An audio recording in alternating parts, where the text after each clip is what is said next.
CC Sabathia made the Hall of Fame yesterday. Yeah, well-deserved. And Joe was the manager of that 2009 team.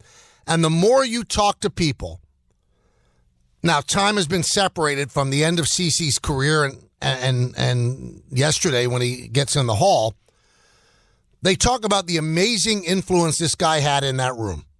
So who better to talk about that with than Joe Girardi, who was the manager of that team. Now, Joe's first year was 2008 after Joe Torre left. And they didn't make the playoffs that year. That was the last year of the old Yankee Stadium.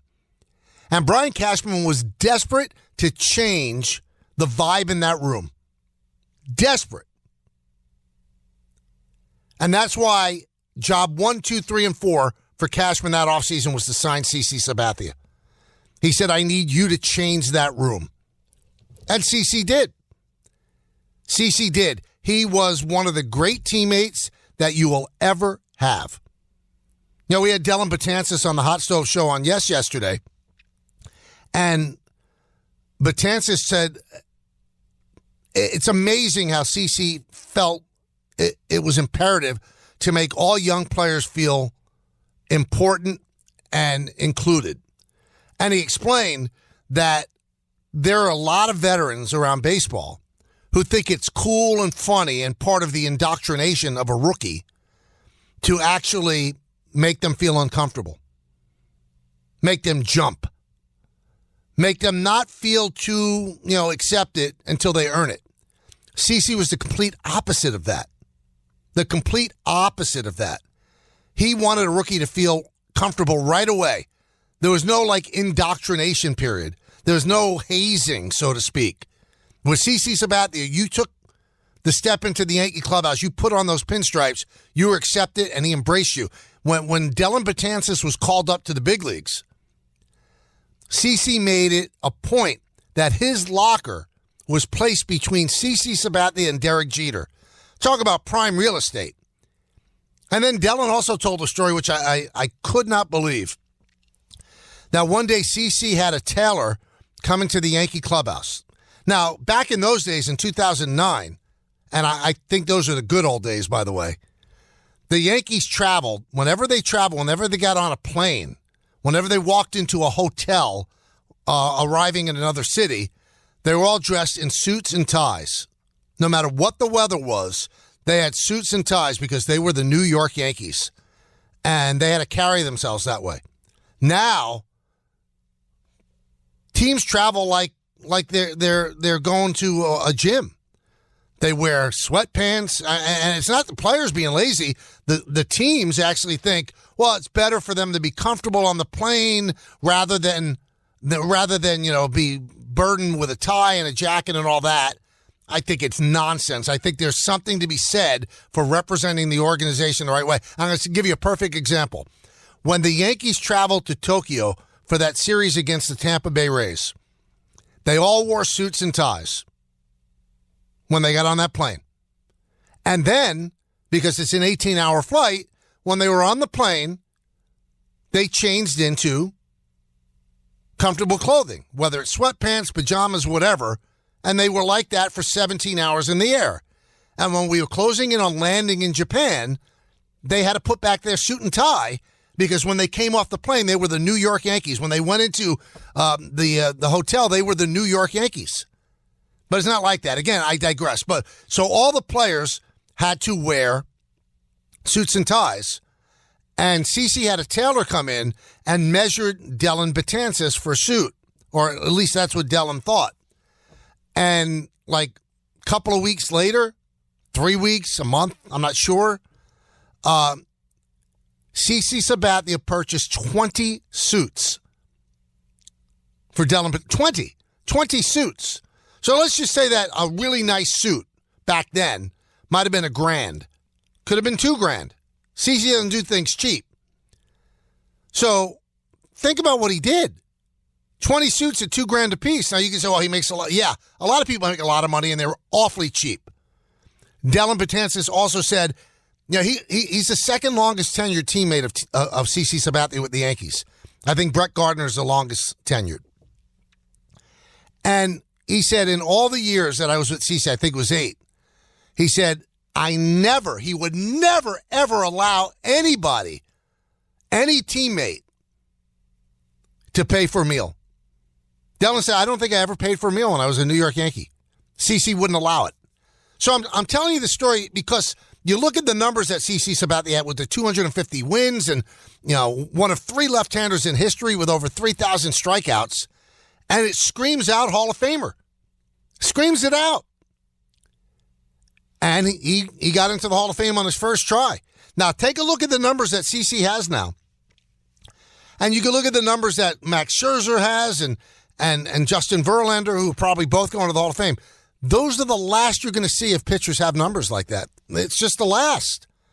Pitchers aren't the same anymore. They're not allowed to win games. They're not allowed to pitch more than 6 innings at the most. I mean, the rare one would be Garrett Cole, who's allowed to go into the 7th or the 8th inning. Clark Schmidt's a really good pitcher. He pretty much averages 5 1/3 innings a start because they don't want you to face a third batter. They don't want you to face a batter for the 3rd time. They just don't. But CC Sabathia, the last of a dying breed, we had him on the Hot Stove Show yesterday. This guy's done everything right. So he didn't know if he wanted to live in New York. Brian Cashman convinced him otherwise. So he bought a house in New Jersey. He's still in the house. He's raised his children. His children are just great kids. Karsten, little C, is in college playing baseball. He's got another son. He's got a couple of daughters who are sitting on the couch with the dad, and there's Amber, who is she's the rock of the family, Cece's wife and Cece's mom. It's a beautiful thing. And I've told the story before. I don't know why. I don't know why. I still don't know to this day. But Cece and I didn't have a great relationship after the first couple of years. I think it came down to the fact that the year that Cece was hurt, he consumed a lot of the games on TV when the Yankees were on the road. And he felt that I was not positive enough about the team, being the team broadcaster and being on the team plane and all that. And, I don't blame him because, in Cleveland, where he spent a lot of his career, it's not like New York. And then in Milwaukee, it's not like New York. New York is different. So if somebody is 0 for 45, I got to say on the air they're 0 for 45. I certainly didn't opine that that's terrible. I think the numbers speak for themselves. So even when you say numbers that are not perfect, players sometimes get their nose out of joint. And I think that bothered CeCe that the Yankee announcer was not, quote unquote, a homer. Now, all I could do is just guess at that because he never told me. But we didn't really talk. It wasn't contentious or anything like that. But in the last couple of years, it's gotten so much better. And I never ever doubted his greatness as a player. Just because I don't get along with a player, and it's not like we fought. It's not like that at all. I still appreciate the stupendous talent that he had. And he had like 2 different careers because, midway through his Yankee career, he wasn't throwing as hard anymore. He was not able to get guys out. And Andy Pettitte taught him the cutter. And that cutter might have gotten him into the Hall of Fame because he was able to compile the wins to get to 251 and compile the strikeouts to get over 3,000. And the 3,000 strikeouts, that's almost your ticket to the Hall of Fame. You can forget about 300 wins. Nobody's going to do that. Verlander's not going to do that. I don't think it's ever going to be done again unless the rules change drastically. So 251 is an astronomical number in this day and age. And he got the most out of his talent.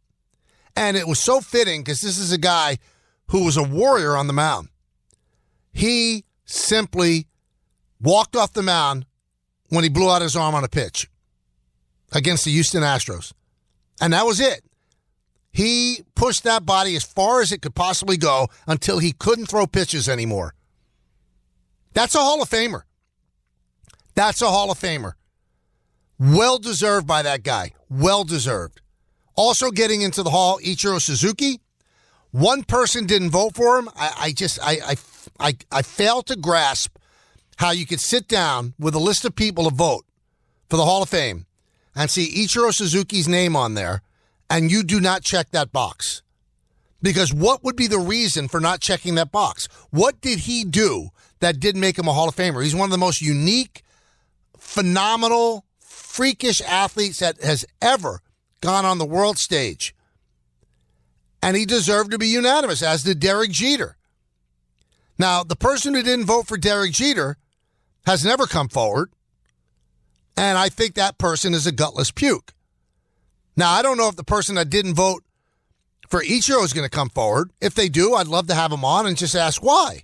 Well, what did Ichiro not do that screamed out Hall of Famer to you?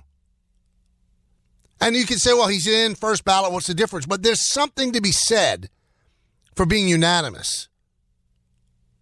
So the only unanimous Hall of Famer is Mariano Rivera. And you can say that Ichiro is on that same kind of level. Now, also to defend that, if you think about it, Ichiro just got elected into the Japanese Hall of Fame, and he only got 92% of the vote. Here it was 99.7. And the old argument from the old guard is, well, Joe DiMaggio wasn't unanimous. Tom Seaver wasn't unanimous. Ken Griffey Jr. wasn't unanimous. Mickey Mantle wasn't unanimous. And it's ridiculous that they weren't. It's also ridiculous that they weren't. Not everybody should be unanimous.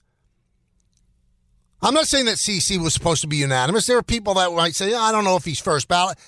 The thing that bothers me with the writers, I don't want them deciding whether you're a first ballot guy or not. I want them deciding whether you're a Hall of Famer or not. That's the only thing. Are they a Hall of Famer or not? It's not for you to decide whether they're first ballot. Either they get in or they don't. And I've heard the argument from a lot of my writer friends, well, we change our opinions on things. And the other argument is you only get to vote for 10 people. So you have to eliminate some people. And that's all well and good, but you don't eliminate Ichiro. And the other argument, there's so many people on the ballot and you want to have people remain on the ballot so we could change our mind on them. And I know that Ichiro is going to get enough votes, so that's why I left him off to give a vote to maybe a David Wright, so he's over the 5%. But I always go back at them with this. Let's say that independent of anybody else, every single person that votes decided the same thing. Well, Ichiro is going to get in, but I want to keep Adam Jones on the ballot. So I'm going to give him that vote and not vote. Let's say independent of everyone. Every single person that voted thought the same thing. That means Ichiro wouldn't get in. He would fall below the 5%. Now, what I'm saying is the chance of that is infinitesimal, probably less than that. But still, the possibility exists. You should not be playing God. You're judge and jury, which is a lot of power right there. Don't play God. Don't play God. And the third person that got in was Billy Wagner. And Billy Wagner in his 10th and final year of eligibility. This is a guy in the first year he got 10%. In his second year he got 10%. And he finally got in. And you saw the reaction from Billy Wagner when he got the phone call from Jack O'Connell. I mean, he broke down. He couldn't even speak. He said, for all these years I've been told I don't belong, and now I do belong. And I will tell you this, everybody listening. This means the world to players. They can act cool about it, but this is the ultimate affirmation. There have been over 23,000 Major League Baseball players in the history of the game. 23,000. With the three that got elected yesterday, you know how many Hall of Famers there are? Hall of Fame players, not managers, not executives. Hall of Fame players, you know how many there are? There are now 281. That is a select group. So when you get to be in that hall and you get that plaque, you are part of forever. Nobody could ever take that away from you. It means the world to them. You could see CeCe how happy he was, and Ichiro how happy he was. And Billy Wagner couldn't even compose himself. He was so overwhelmed. So those are the guys that got in. Carlos Beltran didn't get in. I think he was about 70%. You have to have 75% of the vote. So he's going to get in. But I think it's unfair that he's not. And I'm going to tell you why.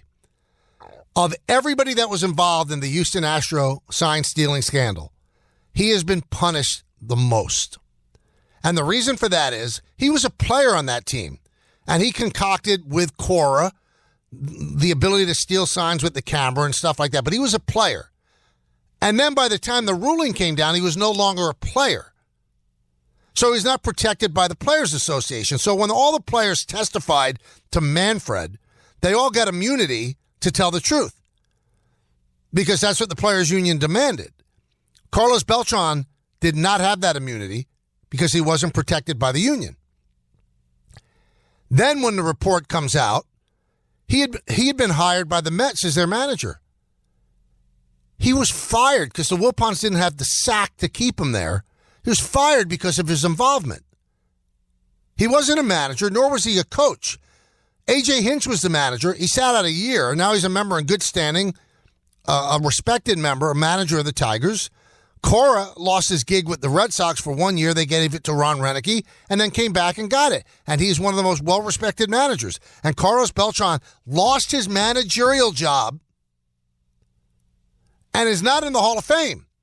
And when you look at his numbers, there's no debate whatsoever. He's one of the greatest switch hitters who ever lived. One of the greatest postseason players who ever lived. And he is not in because of involvement with the Astros. And I think that is totally unfair. Totally. One other side note.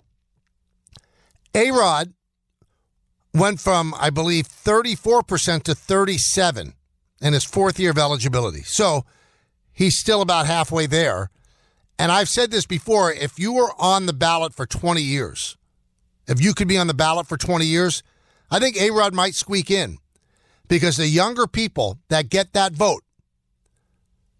No, I saw like 12 first-year voters, 9 of them voted for A-Rod. So there's your 75%.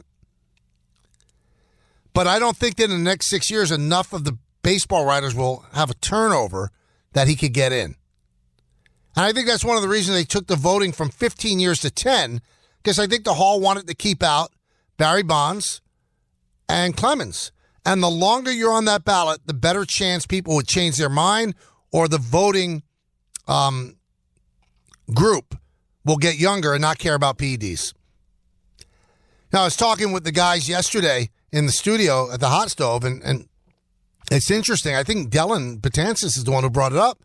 He said, if they just agreed that anybody that had any involvement in the PED era or was suspected of using PEDs, if they said that would be on the plaque, he said, I bet you a lot of writers would say, okay, his numbers say he should be in, and as long as it's noted that he was a PED user, like if Alex's plaque said suspended for a year for PED use, then some writers might say, okay, you can get in. But I think he's got a long ride ahead of him, and I don't think he's going to get in because I think he is going to run out of time. 1-800-919-3776. Let's go to the phones. We will have Joe Girardi on in about 10 minutes, so stay tuned for that. And we will go to Alex in Midtown. Alex, start it off, my friend. Hey, Michael, how are you? I hope you're staying warm. Yes, it's very nice in the studio. You mentioned that last moment of CeCe walking off the mound in his final game. I also remember in the other dugout was Garrett Cole, and he was giving him a standing ovation. And I just remember that being like a nice moment where it seemed like greatness was recognizing greatness.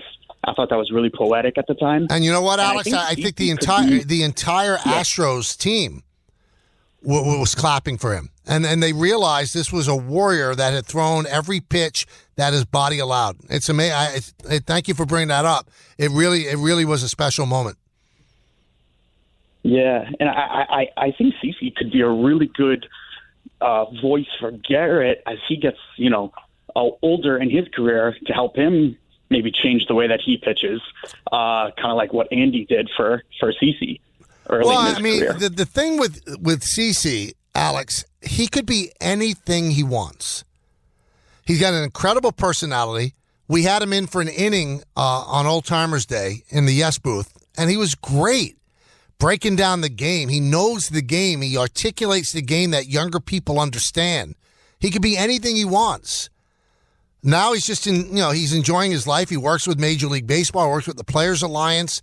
He's got it going on. Whatever he wants to do, he could grab it and run with it. That's how impressive a person he is. So, the world is his oyster. Let's go to Javier in Queens. Hey, Michael, how's it going? Thanks for taking my call. You got it.